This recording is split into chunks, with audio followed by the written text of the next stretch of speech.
All right, how are we doing today, ladies and gents? Jason Ward here, Ward's Way to Fitness, coming at you with another YouTube vid. So today's topic, what do I want to talk about? Supplements. Do you need them? What are they for? Uh, do I take any? We'll cover just a couple of these topics today. So number one question is, do you need to take supplements? So I get this one a lot. We're like, what supplements should I take? And I'm like, do you have your diet in order yet? If you're not eating a proper diet with like well-rounded nutrition, so you're getting all the vitamins, minerals that you need from your food, then the supplements aren't going to make that much of a difference anyway. So if you overeat your calories and you take a fat burner, you're not going to burn any additional fat. It doesn't matter, right? You need to get your diet in order first. So once your diet is in order, then the supplements can make that like last 10% difference if you need to take it that far. But generally speaking, for most people, most of the time, you don't need to take supplements. Uh, they can be useful, but they're not necessary. So, do I take any? Absolutely. There are some that are very useful, and some of them I take just because I enjoy some of the potential benefits that I might receive from them. So, uh, if you're curious about any specifics, the ones that I generally recommend to most people, I live in Canada, Nova Scotia specifically, so we don't get a lot of sun, so I always recommend vitamin D. Whether you get a lot of sun or not, it's actually not a bad idea to supplement with vitamin D because there aren't a lot of very good food sources of vitamin D, and it doesn't hurt to get a little extra, especially in the darker months if you're not getting as much direct sun exposure. And that sun exposure needs to be on all of the skin and not just like right now I'm wearing a hoodie because it's cold. So if I went outside, I'd really only be getting sun exposure potentially on my face if the sun's even out, which I don't believe it is today. I haven't actually looked outside. Uh, so you will not be producing as much of your own vitamin D, so supplementing it's a good idea. And as I said, it's generally a good idea anyway. Omega 3s, if you don't like to eat fish, is another one I often recommend. I eat fish 2-3 times a week so that I can get those those omega 3s. Most people, particularly if you're eating a lot of plant-based foods, will actually be getting a lot of omega 6s and not a lot of omega 3s. So it's a great idea to add a little extra to try to balance out that ratio.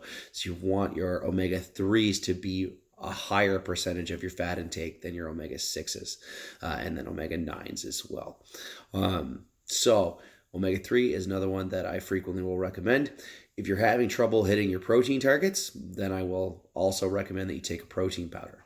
I often have used greens powders in the past and still will recommend them from time to time as sort of like a nutritional insurance policy, just because it can be hard to get all the vitamins and minerals that we need on a day-to-day basis. And the more active you are, the more of those you need.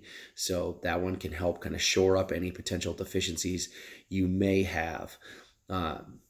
And then another one that I have recently been incorporating is salt tablets.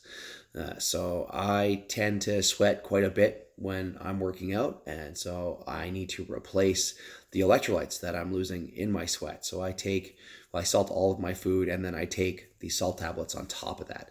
So a little extra sodium, potassium, magnesium, these types of things are important for improving muscle contraction. They can also improve your energy levels. There's a lot of benefits to increasing the sodium intake a bit as long as you're matching with the potassium. So trying to hit around a 1-to-1 ratio of sodium to potassium is what I usually recommend to people.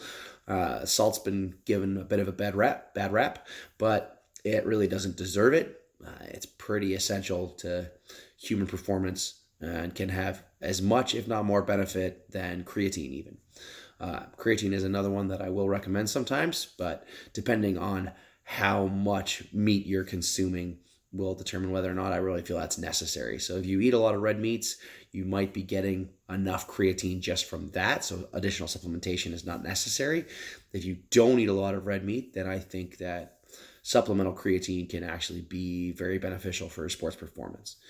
Uh, so Another one that I will sometimes use, all thing depending on how what my goals are and how my diet is looking, are carbohydrate powders. They can help improve performance during sporting events. So if I have during the summer, I play a fair bit of softball. Sometimes I have tournaments that I play 5 to 10 games in 2 days. I generally need a lot more energy over those days, so I will incorporate a little bit of carbohydrate to drink during the games to help improve performance when I can't get real food into me in between games.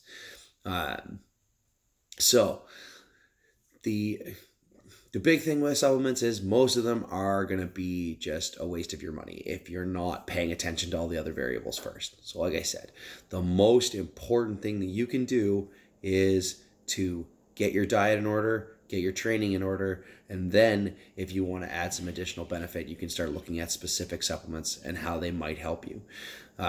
It is hard to kind of weed through the crap because there is a lot of it out there, but you can do it. If you want to do it on your own, or if you need some help, feel free to fire me off a message and we can discuss the plans that I make for my clients and how I recommend supplementation based on your specific needs.